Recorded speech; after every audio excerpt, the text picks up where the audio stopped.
In his 90-plus years on Earth, Bernard Lewis has learned to take the long view of history, and in doing so, he has a warning for America and the West.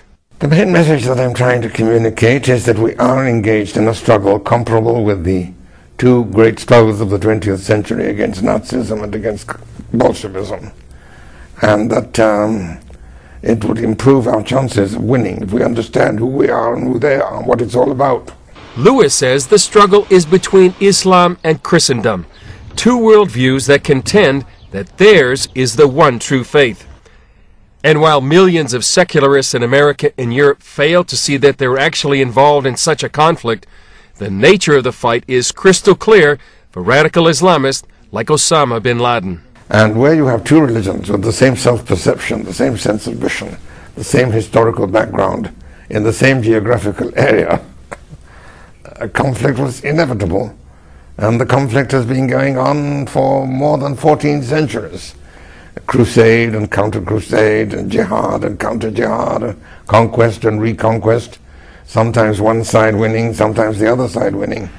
When bin Laden and his fellow radicals drove the Soviet Union out of Afghanistan in the early 1980s, people in the West saw a U.S. victory in the Cold War.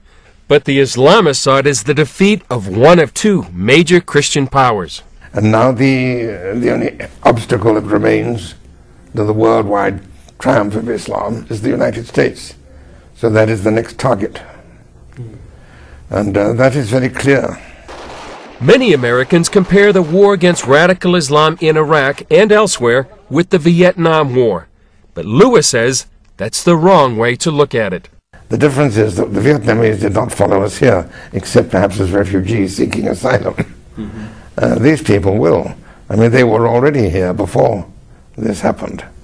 And if you look at their writings, particularly those of Osama bin Laden, but not only his, this is perfectly clear. They see this as the final stage in the cosmic struggle between the true believers and the unbelievers and the misbelievers. What are the stakes, Professor? The survival of our civilization.